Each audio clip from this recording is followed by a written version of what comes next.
नमस्कार दोस्तों, बहुत बहुत स्वागत है आपके अपने YouTube channel physical education with Anil में। मैं आपका अपना अनिल चौधरी लेके आया हूँ नई वीडियो।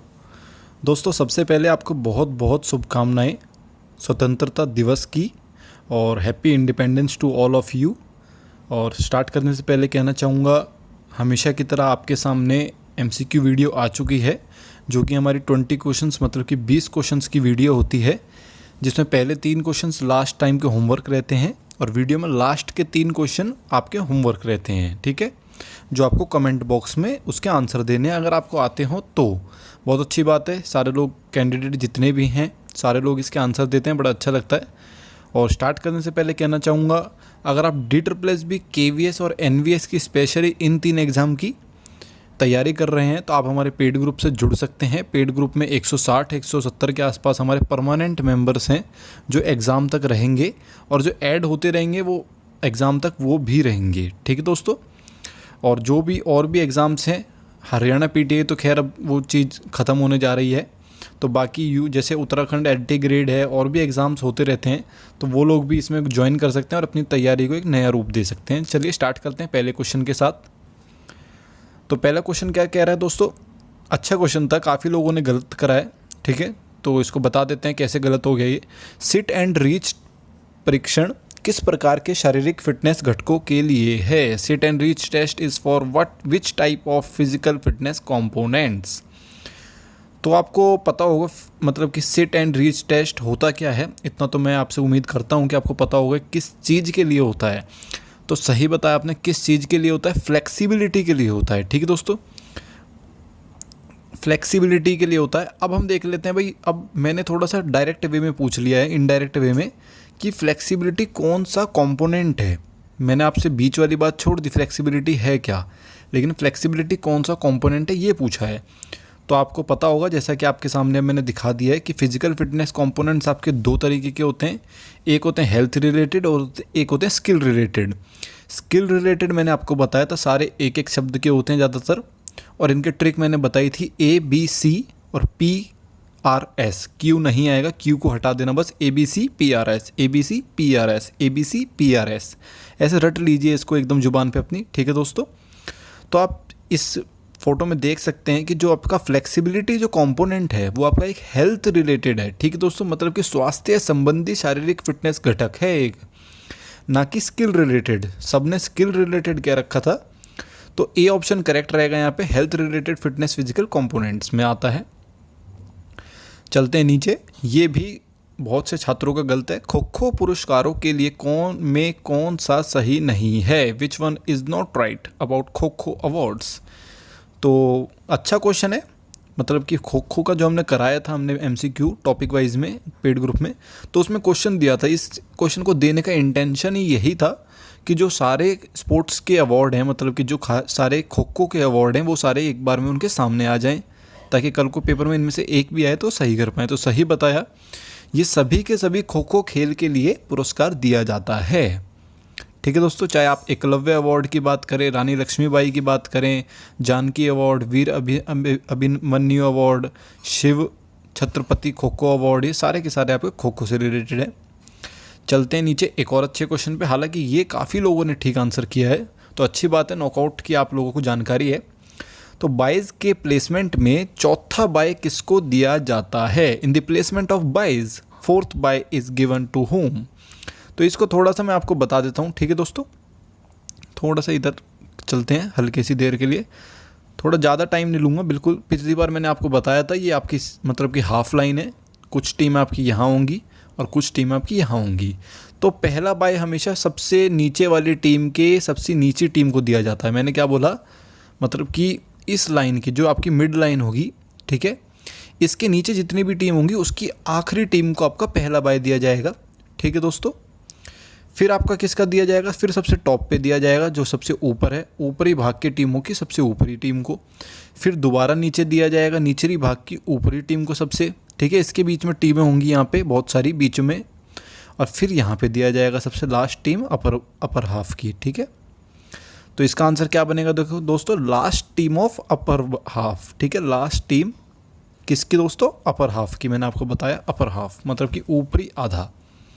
चलते हैं नीचे क्वेश्चन पे दोबारा। तो कौन सा क्वेश्चन सही रहे, कौन सा ऑप्शन सही रहेगा दोस्तों? सही बताया, डी ऑप्शन एकदम करेक्ट है यहाँ पर, last team of upper half. ठीक है, एकदम सही बता दिया। इसमें पहला भी पूछ सकता है, पहला बाय किसी दिया जाता है, दूसरा बाय किसी दिया जाता है, ये भी पूछ सकता है आठवां बाय किसी दिया जाएगा, तो वो तो अब आप इजीली अब कर सकते हैं। चौथा क्वेश्चन, ऑन्कोलॉजी किसका अध्ययन है? तंत्रिका तंत्र, कैंसर, किडनी, क्षय रोग। Oncology is the study of. तो दोस्तों ऑन्कोलॉजी किसकी स्टडी करता है, मतलब कि किसको कहते हैं, किसकी स्टडी को कहते हैं? सही बताएं, कैंसर की स्टडी को कहते हैं। ठीक है दोस्तों, ऑन्कोलॉजी किसकी स्टडी को कहते हैं? सही बताया आपने एकदम, कैंसर की स्टडी को कहते हैं ऑन्कोलॉजी। कैंसर में होता क्या है? तो आप जानते होंगे भाई, हमारी नॉर्मली जो बॉडी होती है उसमें नॉर्मल सेल्स होते हैं जो मतलब नॉर्मल वर्क करते हैं एकदम अच्छे तरीके से, कोई दिक्कत नहीं, कोई बड़ा साइज़ नहीं, छोटा साइज़ नहीं, एकदम बराबर रहते हैं। बहुत धीरे धीरे डिफरेंस आता है। लेकिन कैंसर में होता क्या है कि सेल डिवीज़न बहुत एबनॉर्मल हो जाता है। ठीक है, सेल डिवीज़न एक एबनॉर्मल तरीके से बढ़ने लग जाता है। तो 2 के 4 हो जाते हैं, 4 के 6 हो जाते हैं, और वो मतलब कि एक ट्यूमर सा बन जाता है वहाँ पे, एक मतलब कि बड़ा आप कह सकते हो एक बड़ा फोड़ा टाइप हो जाता है, बहुत बड़ा किसी भी पार्ट में, तो वो आपका कैंसर कहते हैं उसे। चलते हैं नीचे अब। 5th क्वेश्चन, खाने की बीमारी कौन सी है? Which is an eating disorder. तो दोस्तों इनमें से ईटिंग डिसऑर्डर पूछा है यहाँ पे, तो सही बताया आपने एकदम, बुलीमिया यहाँ पे एक ईटिंग डिसऑर्डर है। ठीक है, बुलीमिया। तो अगर बात चल रही है ईटिंग डिसऑर्डर की, तो एक बार देख लेते हैं कि इनमें मोस्ट कॉमन ईटिंग डिसऑर्डर्स कौन से हैं, मतलब कि जो एकदम नॉर्मल है, जो हम रियल लाइफ में बहुत ज़्यादा देखते हैं। तो सही बताया आपने। अब देख लेते हैं, पहला क्या है? Anorexia nervosa. तो एनोरेक्सिया नर्वोसा आपको पता होगा, जिसमें कि आदमी बहुत ज़्यादा अपनी बॉडी को लेके पॉसेसिव हो जाता है। जैसे लड़कियां जो मतलब कि स्पेशली जो मतलब कि सिटीज़ में रहती हैं, वो बहुत कम खाती हैं। वो ये सोचते हैं कि कम खाने से हमें फ़ैट नहीं चढ़ेगा और मेरा जो भी मतलब बॉडी शेप है वो बरकरार रहेगा। हालांकि ऐसा कुछ भी नहीं है, वो उनकी गलतफहमी है। ठीक है दोस्तों, क्योंकि मेल न्यूट्रिशन की बीमारी हो जाती है इन चीज़ों से, और कुछ नहीं होता है। तो इसको तो हम कहते हैं एनोरेक्सिया नर्वोसा। अब आ जाते हैं बुलीमिया पे, जो इसके नीचे वाला है। तो बुलीमिया क्या होता है? बुलीमिया होता क्या है कि आपने खाया, आपने अपनी इच्छा के अनुसार जितना आपको मन था आपने फुल अपना पेट कर लिया, फुल एकदम भरा हुआ। अब आपने क्या करा भाई? सिंपल सी बात है, अगर वो पेट में रहेगा तो आपको फैट होएगा, फैट मतलब कि ओबेसिटी। तो उसको प्रिवेंट करने के लिए, उसको रोकने के लिए आप लोग मतलब कि जानबूझ के पर्जिंग करते हैं, मतलब कि अपने आप को इंड्यूस्ड एक तरीके से उल्टी करवाते हैं, मतलब कि अपने हाथों से या किसी भी मतलब कि कोई गंदी चीज़ देख के उल्टी कर देते हैं, और वो सारा खाना, सारा तो नहीं, उनमें से मतलब कि 50% खाना आप लोग बाहर निकाल देते हैं। तो वो हो जाता है आपका बुलीमिया, जो कि इस क्वेश्चन का आंसर था। अब इसके नीचे क्या है? Binge eating disorder. तो बिंज ईटिंग डिसऑर्डर कौन सा होता है दोस्तों? जैसे आप शादियों में जाते हैं, तो शादियों में हम लोग क्या करते हैं, अच्छा अच्छा खाना देख के इतना ज़्यादा खा लेते हैं कि पेट बिल्कुल मतलब कि फुल के बाद भी आप बोलते हैं चलो भाई 2 कप आइसक्रीम और खा के जाऊँगा, पता नहीं कल मिले या ना मिले। तो ऐसी ही अगर दावत आपको रोज़ मिलने लग जाए और आप ऐसे ही रोज़ रोज़ अपनी लिमिट से ज़्यादा खाने लग जाएं, तो ये एक बिंज ईटिंग डिसऑर्डर है। बहुत अच्छे से तीनों चीज़ें समझा दी हैं। अब ओबेसिटी क्या होता है? ओबेसिटी होता है जब ये आपका खाया हुआ सही में आपके शरीर पे लगने लग जाता है बहुत ज़्यादा, और फैट एक लिमिट से ज़्यादा हो जाता है, तो उसको ओबेसिटी कह देते हैं। ठीक है दोस्तों, तो बहुत अच्छे से समझा दिया अब तो ये। 6th क्वेश्चन क्या है दोस्तों? AAA का पूर्ण रूप क्या है? गठन की तारीख भी बताइए। What is the full form of AAA? Also tell the date of formation. तो सही बताया आपने एकदम, Asian athletic association. Asian athletic association, ये भी अभी हमने फेडरेशन, पूरा एक टॉपिक था हमारा, जो different international and Indian federation है स्पोर्ट्स की, तो उनका था। हालांकि ये बहुत इजी क्वेश्चन है, 1973 में इसकी स्थापना हुई थी। ठीक है दोस्तों, चलते हैं नीचे। लक्ष्य निर्धारण सिद्धांत किसके द्वारा दिया गया? तो दोस्तों किसके द्वारा दिया गया था? Goal setting theory is given by. तो डी आंसर एकदम करेक्ट है यहाँ पे। 7th का कौन सा आंसर करेक्ट है दोस्तों? D, Locke. ठीक है, सही बताया आपने एकदम, डी ऑप्शन करेक्ट है यहाँ पे। इसमें होता क्या है, गोल सेटिंग थ्योरी हमारी कहती क्या है कि हम किसी भी, अगर हमें मतलब कि मोटिवेशन थ्योरी है ये एक, तो इसमें कहना क्या चाहता है थ्योरी मतलब बनाने वाला लॉके जी, वो यही कहना चाहते हैं कि भाई हमें अगर लाइफ में कुछ भी करना है तो हमें गोल सेट करना बहुत ज़्यादा ज़रूरी है। ठीक है दोस्तों, गोल नहीं है तो हम लोग परिश्रम करना छोड़ देंगे, हम लोग मेहनत करना छोड़ देंगे, और आगे हमारी लाइफ और भी ज़्यादा डेंजरस होती जाएगी। चलिए नीचे चलते हैं अब लोग। 8th क्वेश्चन पे डैश ऑस्टियोपोरोसिस हड्डियों की कमजोरी और आगे गिरने से होता है। मतलब कि ये तो शायद यहाँ पे थोड़ा सा गलत लिख दिया है, आगे गिरना मतलब कि इस बीमारी में मैं ये कहना चाहता था कि इस बीमारी में आदमी आगे की तरफ गिरता है। Dash is caused from osteoporosis, bone weakness and crumbling forward. Crumbling मतलब कि टूटना और आगे की तरफ गिरना, ठीक है। तो सही बताया आपने, डी ऑप्शन एकदम करेक्ट रहेगा, काइफोसिस। ठीक है दोस्तों, आप फोटो में देख सकते हो किस प्रकार की ये मतलब कि डिसऑर्डर है आपका स्पाइन का। काइफोसिस में आदमी आगे की तरफ गिरता है, ठीक है। क्रम्बलिंग फॉरवर्ड है, इस वजह से इसका आंसर काइफोसिस है, ठीक है। बहुतों को डाउट था, सब कह रहे थे लॉर्डोसिस आगे की तरफ गिरता है, लेकिन उसमें रियलिटी में हम देखें तो शरीर जो है वो पीछे की तरफ गिर रहा है, ना कि आगे की तरफ, ठीक है दोस्तों। चलते हैं 9th क्वेश्चन पे। एक व्यक्ति जिसके घुटने अंदर की ओर मुड़े हुए हैं, उसकी निम्न में से कौन सी स्थिति है। A person whose knees are curved inward knocked, मतलब कि नॉक्ड एक तरीके से बंद, and has which of the following conditions. तो आप जानते होंगे, मैं आपको फ़ोटो दिखा देता हूँ इसमें। तो ये आप फोटो देख सकते हैं, इसमें से सबसे राइट में जो है, ठीक है, सीधे हाथ पे, वो नॉर्मल है एकदम, जो नॉर्मल होते हैं हम लोग वो नॉर्मल है एकदम। उसके साइड में मतलब कि उसके लेफ्ट में मैंने क्या दिखाया है, तो नॉक नी दिखाया है, जिसको हम क्या कहते हैं दोस्तों, जेनु वेलगम, जो कि इस क्वेश्चन का आंसर है, जेनु वेलगम। कंफ्यूज ना हो, नॉक नीज को जेनु वेलगम कहते हैं। और उसके साइड में लेफ्ट में, बिल्कुल लेफ्ट में आपका क्या है, जेनु वेरम, मतलब कि बो लेग्स। तो चलते हैं अब क्वेश्चन पे, दिखा देते हैं क्या आंसर है। तो जेनु वेलगम इसका आंसर है, क्योंकि यहाँ पे बताया गया अंदर की तरफ, ठीक है। इसमें भी दे रखा होगा इनवर्ड, कर्व्ड इनवर्ड, सही बताया आपने एकदम, जेनु वेलगम। 10th क्वेश्चन, पोलियो के खिलाफ पहला प्रभावी टीका किसके द्वारा तैयार किया गया था। The first effective vaccine against polio was prepared by. तो ये तो बहुत ईजी है, ये भी नहीं आता तो बहुत दिक्कत वाली बात है। तो जॉनस ईसाक, ठीक है, जॉनस ईसाक। फ़ोटो आप लोग देख सकते हैं कैसे एक मतलब कि एक चाइल्ड को वो वैक्सीन लगाते हुए दिखा रखा है पोलियो की। 11th क्वेश्चन, शीतकालीन ओलंपिक 2018 में निम्नलिखित में से किस देश पर प्रतिबंध लगाया गया था। विच of the following countries was band in winter Olympics 2018। तो दोस्तों कौन सा था वो, सही बताया आपने एकदम, रशिया पे बैन लगा रखा था एकदम। आपको ये चीज़ होनी चाहिए। हालांकि सारों ने पेड ग्रुप में जो मेंबर हैं सब ने इसमें नॉर्थ कोरिया कहा, ये सोच के कि नॉर्थ कोरिया हमेशा उल्टे काम करता है तो उसको भी खेल में बैन कर रखा होगा। खेल में उसको कहीं पे भी बैन नहीं कर रखा है दोस्तों, ठीक है। 12th क्वेश्चन, उपलब्धि की आवश्यकता सिद्धांत डैश के द्वारा दिया गया था। Need for achievement theory was given by. तो बहुत अच्छा है ये क्वेश्चन भी, ये तो मतलब कि बहुत easy and straight forward psychology के क्वेश्चन है। तो सही बताया आपने एकदम। 12वें का क्या ऑप्शन है दोस्तों, MC मैकलैंड, ठीक है। इन्होंने क्या बोला था कि भाई हम कुछ भी करते हैं तो मतलब कि नीड फॉर अचीवमेंट, उपलब्धि की आवश्यकता, ठीक है। भाई हमें अचीवमेंट की एक मतलब कि एक ज़रूरत होती है। भाई मैं चाहता हूँ कि मैं ज़िंदगी में कुछ अचीव करूँ, मेरे को मतलब कि अंदर से एक प्रोत्साहन खुद ही मिलता है कि भाई मैं ज़िंदगी में कुछ पाऊँ, तो उसके लिए आदमी एक मोटिवेशन थ्योरी है ये भी। 13th क्वेश्चन बहुत ही अच्छा क्वेश्चन है। किस देश ने संयुक्त राज्य अमेरिका के एकल शीतकालीन ओलंपिक में जीते गए सर्वाधिक पदकों के रिकॉर्ड को पार किया। Which country surpassed USA's record of most medals won at a single winter Olympics. तो इसका आंसर क्या है दोस्तों, सही बताया आपने एकदम, नॉर्वे इसका आंसर है। बहुत ही अच्छा क्वेश्चन लगा मेरे को ये, इस वजह से मैंने इसको बनाया था। तो नॉर्वे इसका आंसर है। और कितने मेडल जीते नॉर्वे ने, 2018 की बात हो रही है यहाँ पे एक तरीके से। 2018 में नॉर्वे ने 39 मेडल्स जीते, 39, 40 से एक कम मेडल, ठीक है, 39 मेडल्स। और यूएसए ने अभी तक सबसे ज़्यादा कहाँ जीते थे, तो 2010 में वैंकर में, ठीक है। वैंकर एक जगह है, 2010 में शीतकालीन ओलंपिक्स हुए थे वहाँ पे। तो वहाँ पे यूएसए ने कितने जीते थे, तो 37 मेडल्स जीते थे, ठीक है, 37। और अभी नॉर्वे ने कितने जीते हैं इस बार 2018 में, तो 39। तो मतलब कि नॉर्वे ने इनका रिकॉर्ड पार कर दिया है। तो नॉर्वे इसका करेक्ट आंसर है।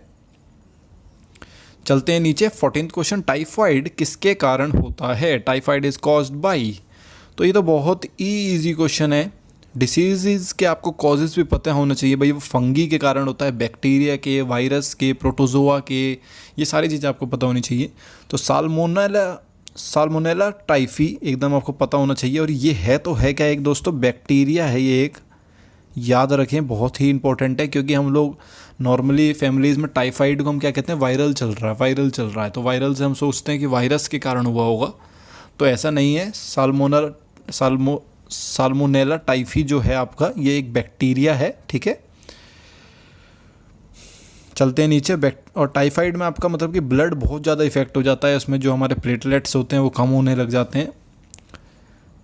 16th क्वेश्चन, यदि कोई एथलीट कुछ भी खाने से पहले सुबह में घूमना शुरू कर देता है तो ऊर्जा के लिए इस्तेमाल होने वाला पहला सबस्ट्रेट होगा। सबस्ट्रेट मतलब कि भाई क्या यूज़ करेगा वो, मतलब कि अगर आप खाना तो दे नहीं रहे हो तो एक जगह की उसकी जगह कुछ और क्या होगा। ये सबस्ट्रेट का मतलब ये होता है।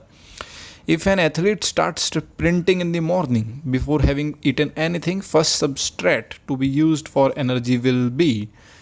तो ये यही कह रहा है भाई, आप नॉर्मली उठे और आप रनिंग पे चले गए, ठीक है, आप दौड़ने के लिए चले गए ये सोच के कि चलो आज ऐसे ही भाग लेते हैं भाई, खाना आज बाद में खा लेंगे।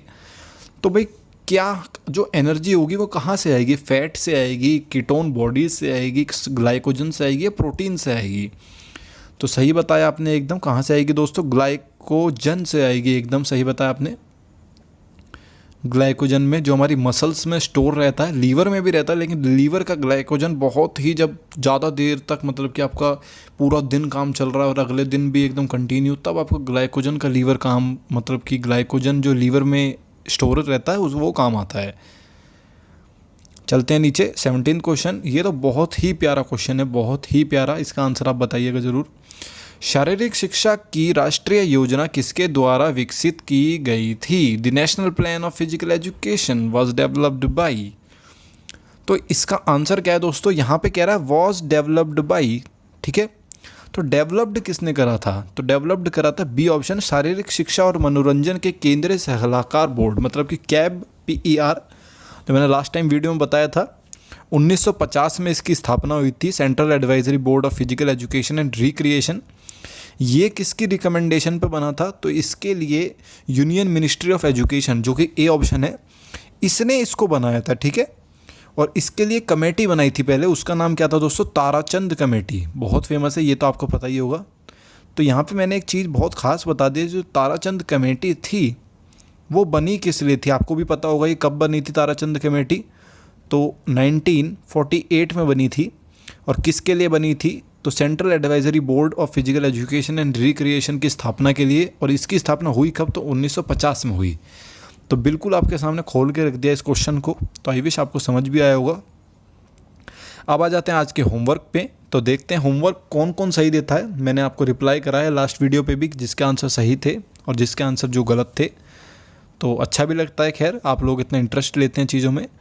तो 18th क्वेश्चन होमवर्क आपका, TT में प्रतिद्वंदी को यह एहसास करने के लिए कि सर्विस होने जा रही है, गेंद को हवा में न्यूनतम डैश फेंकना चाहिए।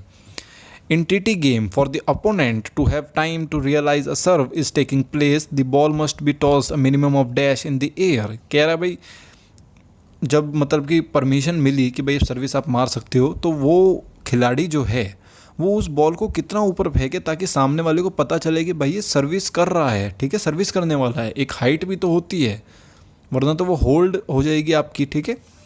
तो उसका ऑप्शन बताना है आपको कौन सा सही होगा इनमें।